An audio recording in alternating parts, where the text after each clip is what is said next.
The party told you to reject the evidence of your eyes and ears. It was their final, most essential command.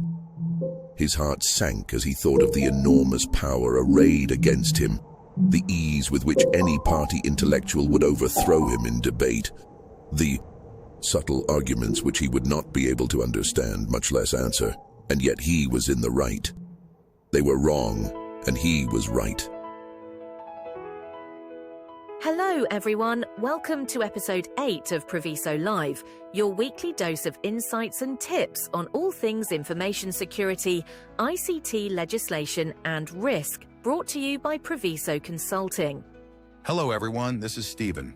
Lyn, you've started the episode with a famous and ominous quotation. The experience of Winston Smith in George Orwell's 1984 fits this week's theme, doesn't it? Being influenced by forces larger than yourself. Oh yes. Today we're tackling a topic many of us are intuitively aware of, but perhaps we don't know how to put into words: the post-truth era. We will explore how media, particularly social media, has reshaped our understanding of truth and how it's impacting us as individuals. So, Stephen, let's define the post-truth era. What does it mean to live in a world where objective facts seem less important than emotions and personal beliefs? Well, the term was first coined by Ralph Keyes in his book, The Post-Truth Era, in which he explores the phenomenon of the decline of objective truth and the rise of subjective beliefs in public discourse. Keyes argued that in the post-truth era, personal opinions and beliefs are valued more than verifiable facts. Truth is subjective, and what matters most is what feels true. People will talk about their truth, as if more than one truth can exist. Social media has played an enormous role in this shift. It creates echo chambers where people are only exposed to information that confirms their beliefs. This can lead to the spread of misinformation and the erosion of trust in traditional sources of information. Keyes highlights this erosion of trust, including the breakdown of trust in traditional institutions and media outlets, leading to the rise of alternative sources of information. Again, social media has significantly eroded trust in mainstream media, which is often perceived as pursuing political or financial objectives at the cost of objectivity. Number one, low mortality rate. I hope you show the scenario because it shows what fake news is all about. Okay, I don't think I'm fake news, but okay. We'll put there you were. We'll put our stats on. You said we had the worst mortality rate in the world. Think of the trust in a platform like X rather than traditional newspapers. I still call it Twitter. Unfortunately, with so many viewpoints expressed on social media, and often with the intent of influencing the recipient rather than providing objective clarity, it becomes challenging to trust any source of information. In this melange of information, succumbing to emotional appeals and personal anecdotes becomes easier, which often outweigh rational arguments and evidence in shaping public opinion. You only have to look at the social discourse during an election to see how heated the debate becomes, more around personality than policy. The lines between truth and falsehood are becoming increasingly blurred, making distinguishing between reliable information and misinformation difficult. This is the first time in history that we have had this much information available at our fingertips. Yet accuracy is not guaranteed because anyone can get an audience and say whatever they want. A false story can go viral in minutes, reaching millions of people before it can be debunked. You would see this. The North Pole is right here in the center. The continents splayed out over this plain. And here on the edges, you'd run into a 150-foot wall of ice, guarded by NASA employees with guns. And how far that ice goes outwards. And when people try to go down there, they get turned away at gunpoint and put in prison. The heavens are a dome that arcs over the flat Earth. The sun... We haven't discussed the impact of deepfakes, which are AI-generated images, videos, and audio that are often indistinguishable from reality, but can be manipulated to propagandize a specific viewpoint. Let me be clear. This is not a deepfake. I was just lucky enough to be invited on this security podcast, and I couldn't turn the opportunity down. Some of these can be pretty funny, but you can see how they can be used to inflame public opinion. As we have said, the internet and social media have amplified misinformation, contributing to society's polarization. The days when everyone shared the same views are long gone, and radical ideas get as much airtime as traditional values. Shoo, that's a lot to absorb. How does this impact us as individuals?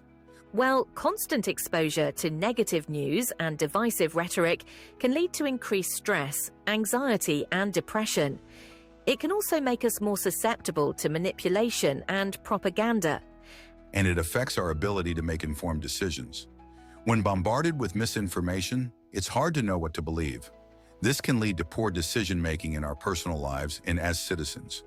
Exactly. It's essential to be critical of the information we consume and to verify sources.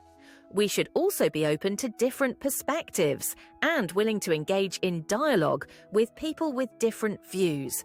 We should be mindful of the time we spend on social media. It's easy to get sucked into the endless scroll, but it's essential to take breaks and disconnect.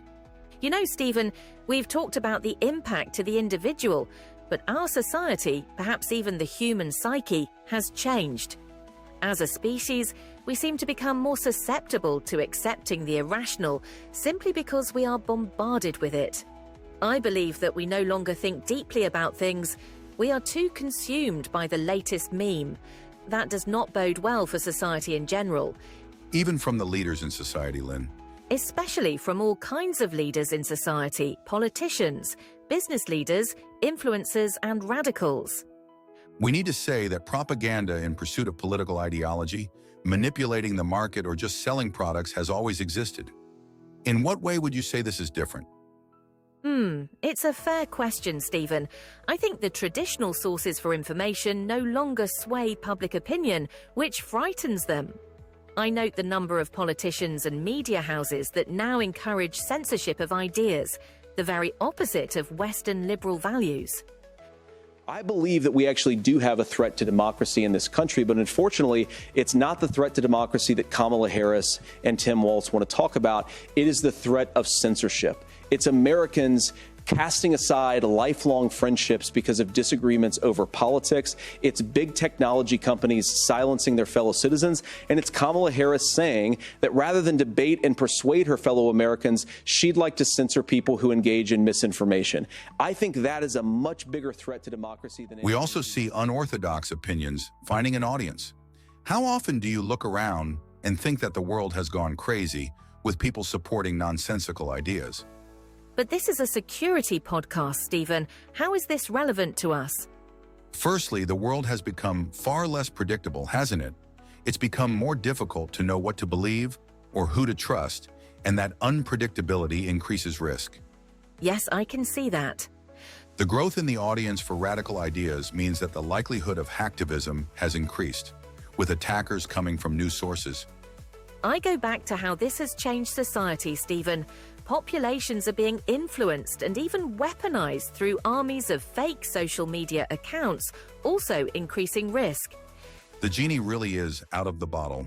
It is. We have already seen fraud committed through deepfakes, where payments have been initiated or authorized by engineered audio or video. Especially effective when the victim doesn't know that deepfakes exist. I suppose that all we can do is become less trusting of what you see and hear. Discriminate more about your sources of information and validate that you are really dealing with people, not computers. It's really kind of sad, isn't it? It is sad. This was not the world we anticipated when the internet or social media was born. Anyway, thank you listeners for joining us today. We hope you found this discussion informative and thought-provoking. Remember, the power to shape our own reality lies within us. Let's use it wisely. That's all from Priviso Live for this week. Thank you for tuning in, and we hope you found this episode interesting. If you want to hear more of the same, don't forget to subscribe or like our channel to receive future episodes. You can find us on all major podcast channels, including Apple, Samsung, Spotify, iHeartRadio, and YouTube. As always, this is sponsored by Priviso Consulting, your partner when trust matters. Until next week, and stay safe. And don't believe everything you hear.